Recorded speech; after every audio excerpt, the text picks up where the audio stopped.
ফাহমিদুলরা চলে গেছে, হামজাকে তো ভারত ম্যাচে সাপোর্ট দেওয়া হলো না। আমিও বুঝি না সিন্ডিকেটটা কি।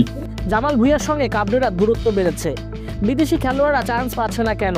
লিগের শীর্ষ টপার আলামিনরা কোথায়? এগুলো কি সিন্ডিকেটের খেলা নয়? উত্তরে বসুন্ধরা কিংস সভাপতি ইমরুল হাসান বলেন, কোচকে সাপোর্ট দিলে বলবেন সিন্ডিকেট, না দিলে বলবেন সিন্ডিকেট, এমন মন্তব্যই তিনি করেছেন।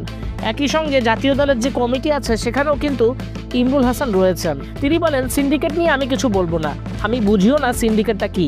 আমি ন্যাশনাল টিম থেকে 1000 মাইল দূরে থাকি, আমাকে কেন সিন্ডিকেটের প্রধান বানানো হলো এটা আমি জানি না।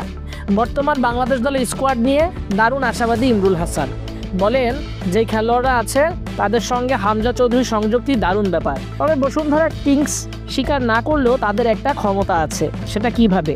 ফিরে যাওয়া যাক পেছনে। মারুফুল হকের সঙ্গে একটা ঘটনা ঘটেছিল। অনূর্ধ্ব-20 জাতীয় দলের কোচ ছিলেন মারুফুল হক। মারুফুল হক বসুন্ধরা কিংসের 5 জন ফুটবলার চেয়েছিলেন, তবে বসুন্ধরা কিংস মাত্র 2 জন ফুটবলারকে দিয়েছিল। পরে সেই 2 জন ফুটবলারকে বাদ দেন মারুফুল। যেহেতু 5 জনের জায়গায় 2 জন পাঠিয়েছেন, তাই বসুন্ধরা কিংসের কোনো ফুটবলার তিনি রাখেননি। আর এরপরে কিংসের সঙ্গে রেষারেষি শুরু হয় মারুফুলের। কিংস সরাসরি বাফুফেকে চিঠি পাঠায়, কড়া একটা চিঠি।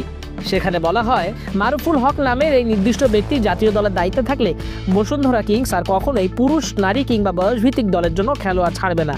মারুফুল হক অবশ্য নিজের চেয়ার আঁকড়ে রাখতে চাননি, বসুন্ধরার সঙ্গে পারেননি। দলের স্বার্থে কোচের পদ ছাড়তে দ্বিতীয়বার ভাববেন না বলেও বলেছিলেন, আমি কোনো ক্লাব বা জাতীয় দলের কোচের পদের জন্য লালায়িত নই। আমি অনূর্ধ্ব-20 দলের কোচের পদ থেকে সরে গেলে বসুন্ধরা কিংস যদি খেলোয়াড়দের ছাড় দেয়, তবে আমার দেশের ফুটবলের স্বার্থে, এশিয়ান কাপে চূড়ান্ত পর্বে কোয়ালিফাই করার স্বার্থে আমি কোচের পদ ছেড়ে দিতে রাজি। আর এখন তো সরেই গেলেন বর্তমানে আবাহনী দলের কোচ মারুফুল হক। জাতীয় দলে এখন নিয়মিতই খেলেন বসুন্ধরা কিংসের খেলোয়াড়রা। যোগ্যরা বসে থাকেন বেঞ্চে, দল থেকে বাদ পড়েন। আর বসুন্ধরা কিংসের সকল খেলোয়াড় আরামায়েশে খেলেন।